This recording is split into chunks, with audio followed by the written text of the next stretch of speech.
Hello everyone, welcome to our channel morning star. आज है 7 सितंबर और हम लोग फूल पत्ती वाली क्लास का रिवीजन करेंगे। आज की क्लास में हम लोग 10 महत्वपूर्ण प्रश्नों का रिवीजन करेंगे जो कुमार गौरव सर द्वारा कराए जाते हैं। इसके साथ ही लल्लन टॉप बातें जिसमें हम लोग स्टैटिक जीके के क्वेश्चन करेंगे। तो आप लोग वीडियो के लास्ट तक बने रहिए और आप लोग इसकी PDF हमारे टेलीग्राम चैनल से डाउनलोड कर सकते हैं, जिसका लिंक आप लोगों को वीडियो के डिस्क्रिप्शन में मिल जाएगा। तो शुरू करते हैं। हम लोगों का पहला क्वेश्चन है, हाल ही में 20वां आसियान भारत शिखर सम्मेलन कहाँ प्रारंभ हुआ है? तो जो 20वां आसियान भारत शिखर सम्मेलन है वो जो है जकार्ता इंडोनेशिया में जो है प्रारंभ हुआ है, तो याद रखेंगे। और आसियान का ये 43वें जो है नंबर का जो है शिखर सम्मेलन है। ईस्ट एशिया जो समिट होती है और जो ईस्ट एशिया समिट है उसका जो है ये 18वां सम्मेलन है, तो याद रखेंगे। एशियान का जो है 43वां सम्मेलन है और ईस्ट एशिया समिट का ये 18वां सम्मेलन है। और जो पहली समिट होती है ईस्ट एशिया समिट की तो वो 2005 में होती है, जिसमें 18 देश शामिल थे। तो वो देश कौन से थे? तो जो 10 एशियान कंट्री हैं। जो एशियान में कितने देश हैं? तो 10 देश हैं। और नवीनतम जो देश एशियान में शामिल हुआ है वो है तिमोर लेस्टे। तो वर्तमान में कितने देश हैं? तो 11 हैं। तो पहले जो है 18 देश जो है ईस्ट एशिया समिट में शामिल थे। 10 एशियान, भारत और China, Japan, south Korea, Australia, New Zealand, America और रूस जो है इसमें शामिल थे। टोटल 18 कंट्री, तो याद रखेंगे। और थीम क्या थी? आसियान विकास के केंद्र, यानी तीनों शिखर सम्मेलन की जो है थीम क्या थी? आसियान जो है विकास के केंद्र जो है इसकी थीम थी, तो याद रखेंगे। तो एशियान के बारे में देखते हैं। एशियान की फुल फॉर्म क्या होती है? Association of south east Asian nation जो है इसकी फुल फॉर्म होती है। और एशियान की स्थापना होती है 1967 में। इसका हेडक्वार्टर कहाँ पे है एशियान का? तो इसका हेडक्वार्टर है जकार्ता इंडोनेशिया में इसका हेडक्वार्टर है। और इसमें वर्तमान में सदस्य देश कितने हैं? तो 11 इसमें सदस्य देश हैं। और 11वां देश कौन सा है? तो तिमोर लेस्टे जो है ये है 11वां देश में जो है देश शामिल हुआ है, तो याद रखेंगे। आगे देखते हैं लल्लन टॉप बातें। G20 2023 का जो होस्ट कंट्री है वो कौन सा है? तो भारत रहा है, जिसकी थीम है one earth one family one future, इसकी थीम है। G7 2023 का होस्ट कंट्री कौन है? तो वो है जापान। SCO 2023 की होस्ट कंट्री वो भारत है, जिसका हेडक्वार्टर कहाँ पे है SCO का? तो SCO का जो हेडक्वार्टर है बीजिंग चाइना में है। नवीनतम देश इसमें कौन शामिल हुआ? तो ईरान इसमें जो नवीनतम देश शामिल हुआ है। क्वेड 2023 का होस्ट कंट्री कौन है? तो वो है जापान। और जो क्वेड कंट्री में जो अभ्यास होता है क्वेड कंट्री देशों के बीच में, तो वो मालाबार अभ्यास होता है। और क्वेड कंट्री में कितने देश आते हैं? तो 4 देश आते हैं, भारत, अमेरिका, जापान और ऑस्ट्रेलिया जो है इसमें भाग लेते हैं, तो याद रखेंगे। नेक्स्ट क्वेश्चन है हम लोगों का, G20 अध्यक्षता के तहत roots and roots past present and continuous प्रदर्शनी कहाँ आयोजित होगी? तो roots and roots past present and continuous जो प्रदर्शनी है इसका आयोजन जो है नई दिल्ली में इसका आयोजन किया जाएगा। जो राष्ट्रीय आधुनिक कला का संग्रहालय है वो जो है 9 सितंबर को स्थापित किया गया, तो याद रखेंगे। राष्ट्रपति के लिए न्यूनतम आयु कितनी होनी चाहिए? तो 35 वर्ष होनी चाहिए। और राज्यपाल के लिए भी 35 वर्ष होनी चाहिए। राष्ट्रपति जो चुनाव होता है वो एकल संक्रमणी मत पद्धति PR विधि के द्वारा जो है जो राष्ट्रपति का चुनाव किया जाता है। भारत में निर्विरोध निर्वाचित जो राष्ट्रपति हैं वो कौन है? नीलम संजीव रेड्डी हैं, तो याद रखेंगे इनके बारे में। राष्ट्रपति चुनाव विवाद का जो निपटारा किया जाता है वो किस आर्टिकल के तहत किया जाता है? तो अनुच्छेद नंबर 71 के अंदर जो किया जाता है वो सुप्रीम कोर्ट के द्वारा जो है जो राष्ट्रीय चुनाव विवाद होता है उसका निपटारा जो है सुप्रीम कोर्ट के द्वारा किया जाता है। RBI की स्थापना जो है भारतीय जो रिजर्व बैंक जो अधिनियम था 1934 उसके द्वारा जो है किया जाता है, तो याद रखेंगे। जो भारतीय जो रिजर्व बैंक ऑफ इंडिया जो अधिनियम बनाया गया था 1934 के अधिनियम के तहत जो है RBI की स्थापना होती है, तो याद रखेंगे। नेक्स्ट क्वेश्चन है हम लोगों का, इंटरनेशनल ई स्पोर्ट्स फेडरेशन समिति के सदस्य के रूप में चुने जाने वाले पहले भारतीय कौन हैं? तो जो इंटरनेशनल ई स्पोर्ट्स फेडरेशन समिति है इसके सदस्य के रूप में जो चुना गया है वो चुना गया है लोकेश सूजी को चुना गया है। और ये एशियन ई स्पोर्ट्स फेडरेशन के अध्यक्ष भी हैं, तो याद रखेंगे। जो लोकेश सूजी हैं वो जो है एशियन ई स्पोर्ट्स फेडरेशन के उपाध्यक्ष भी हैं, तो याद रखेंगे इनके बारे में सारी चीज़ें।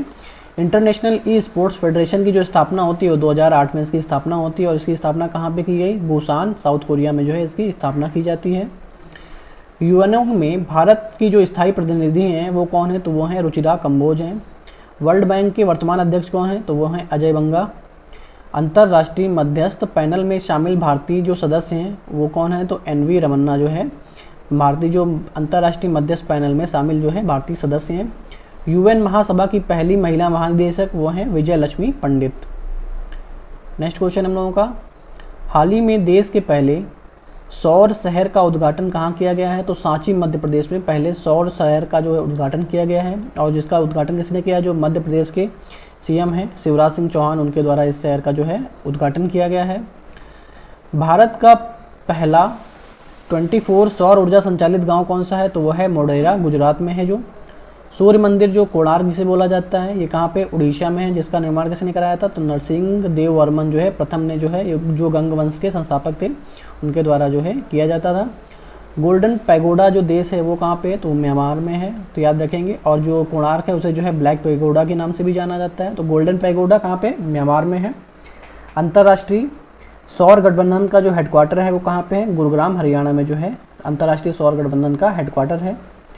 नेक्स्ट क्वेश्चन हम लोगों का, हाल ही में केंद्रीय शिक्षा मंत्री धर्मेंद्र प्रधान ने यूजीसी समर्थित शिक्षक प्रशिक्षण के लिए कौन सा कार्यक्रम का शुभारंभ किया है? तो कौन सा शुभारंभ किया गया है? तो मालवी कार्यक्रम का जो है शुभारंभ किया गया है, जिसमें उच्च शिक्षण संस्थानों में शिक्षक प्रशिक्षण जो कार्यक्रम दिया जाएगा। तो याद रखेंगे। मानव संसाधन विकास केंद्र का नया नाम क्या है? तो मदन मोहन मालवीय केंद्र जो है इसका नाम रखा गया है। जो मानव संसाधन विकास केंद्र है, तो याद रखेंगे उसका नया नाम जो है मदन मोहन मालवीय केंद्र रखा गया है। प्रोजेक्ट क्लैप क्या है? तो उत्तराखंड में शुरू किया गया है, और ये शिक्षा को बढ़ावा देने के लिए प्रोजेक्ट क्लैप का जो है शुरू किया गया है। डीम्ड यूनिवर्सिटी का दर्जा किसे प्रदान किया गया है? तो एनसीईआरटी को जो है डीम्ड यूनिवर्सिटी का दर्जा प्रदान किया गया है। शिक्षा का अधिकार, तो आर्टिकल नंबर 21A के तहत जो है शिक्षा का अधिकार जो है का वर्णन किया गया है। पहला अंतर्राष्ट्रीय पुलिस सहयोग दिवस कब मनाया जाएगा? तो 7 सितंबर को अंतर्राष्ट्रीय पुलिस सहयोग दिवस मनाया जाएगा। इंटरपोल की जो स्थापना है उसको जो है 100 वर्ष भी पूरे हो गए हैं। इंटरपोल की स्थापना कब होती है? तो 7 सितंबर 1923 को इंटरपोल की स्थापना होती है, जिसका हेडक्वार्टर कहाँ पे? तो फ्रांस में इसका इंटरपोल का हेडक्वार्टर है। भारत जो इसका सदस्य कब बना? तो भारत जो है 1949 में इसका सदस्य बनता है, और इसमें वर्तमान सदस्य देश कितने हैं? तो 195 जो है इंटरपोल में सदस्य देश हैं। तो याद रखेंगे। पोषण माह कब मनाया जाता है? तो सितंबर माह में जो ये जो है मनाया जाता है, याद रखेंगे। और ये 6वें नंबर का पोषण माह दिवस मनाया गया है। राष्ट्रीय शिक्षक दिवस कब मनाया जाता है? तो 5 सितंबर को राष्ट्रीय शिक्षक दिवस मनाया जाता है, और इसकी शुरुआत जो है 1962 से इसकी शुरुआत होती है। अंतर्राष्ट्रीय साक्षरता दिवस, तो ये मनाया जाता है 8 सितंबर को। हिंदी दिवस 14 सितंबर को मनाया जाता है, डॉक्टर सर्वपल्ली राधाकृष्णन के जन्म दिवस पे। विश्व हृदय दिवस ये 29 सितंबर को मनाया जाता है।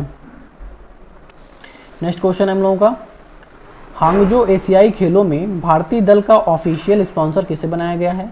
तो जो हांगजो एशियाई खेलों में भारतीय दल का ऑफिशियल स्पॉन्सर है वो जो है अमूल को बनाया गया है। तो याद रखेंगे। और इसका अमूल का हेडक्वार्टर कहाँ पे है? तो आनंद, गुजरात में जो है अमूल का हेडक्वार्टर है। तो याद रखेंगे। और इसकी स्थापना जो है 1946 में इसकी स्थापना होती है। आयोजन जो है हांगजो चीन में होता है, और इसका 19वें नंबर का ये जो है आयोजन किया जाता है। तो ये इसमें कितने खेल हैं? तो इसमें 40 खेल हैं, जिसमें प्रतियोगिता जो है 61 देशों के बीच में होगी, याद रखेंगे। 33वां ओलंपिक जो है 2024 को होस्ट कौन करेगा? तो फ्रांस जो है इसे जो है होस्ट करने वाला है ओलंपिक को, और फ्रांस की जो कैपिटल है पेरिस, वो जो है इसे होस्ट करेगा।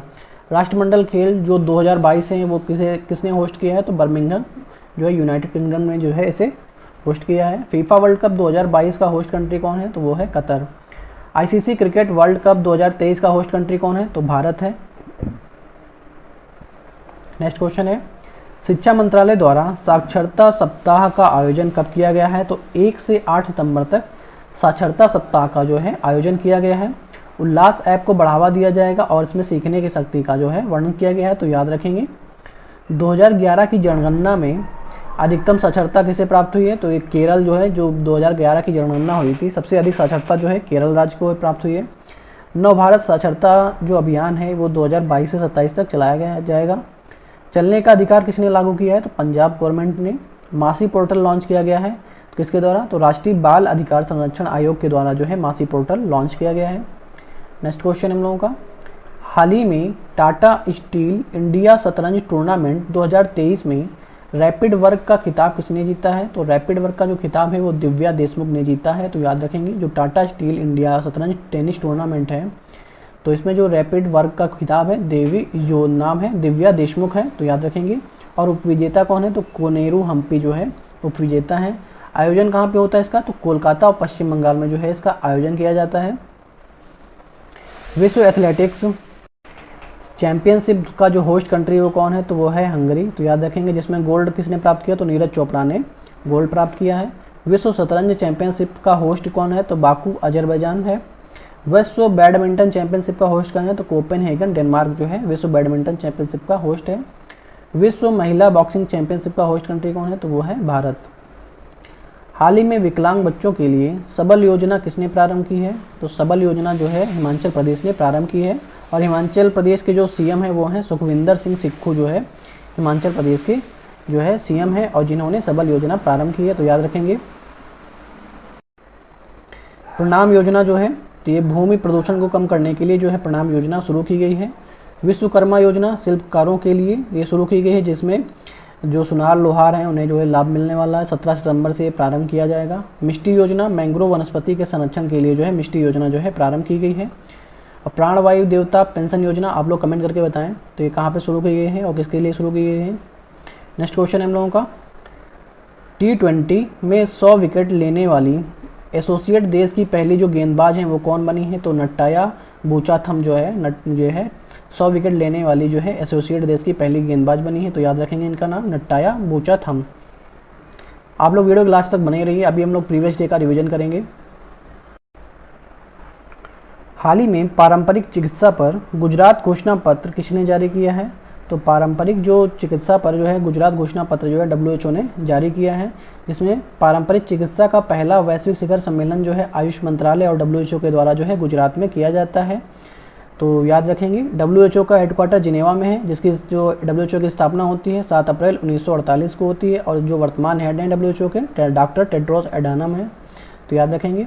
और आयुष मंत्रालय का फुल फॉर्म क्या होता है, तो इसका फुल फॉर्म होता है आयुर्वेद, योगा और यूनानी, एस फॉर सिद्धा और एच फॉर होम्योपैथी जो है इसका फुल फॉर्म होता है।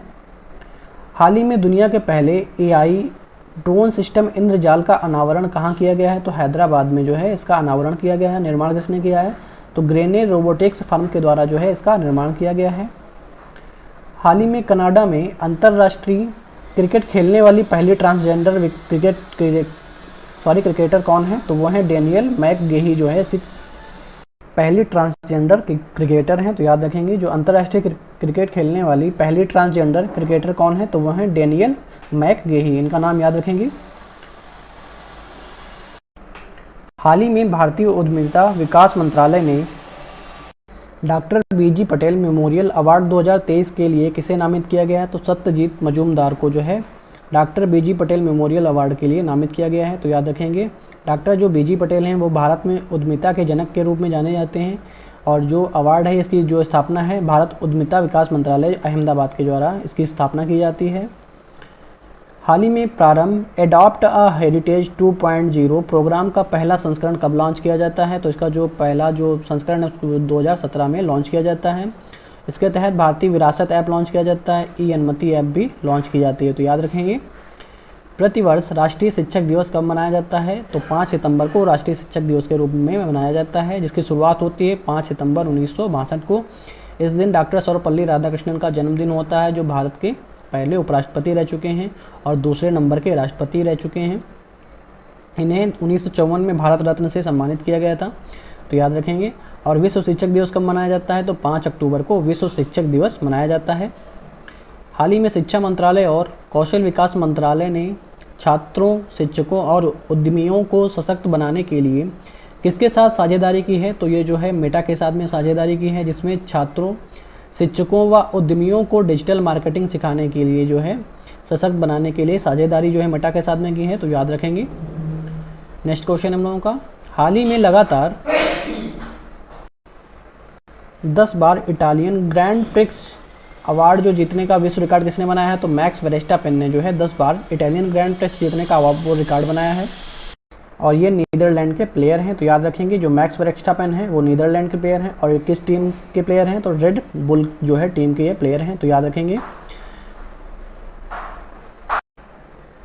नेक्स्ट क्वेश्चन है, हाल ही में मूडीज इन्वेस्टर्स सर्विस ने 2023 कैलेंडर वर्ष के लिए भारत की विकास दर कितनी प्रतिशत अनुमानित की है, तो 6.7% जो है विकास दर जो अनुमानित की है और भारत जो है सबसे तेज़ी से बढ़ने वाली अर्थव्यवस्था के रूप में उभरा है।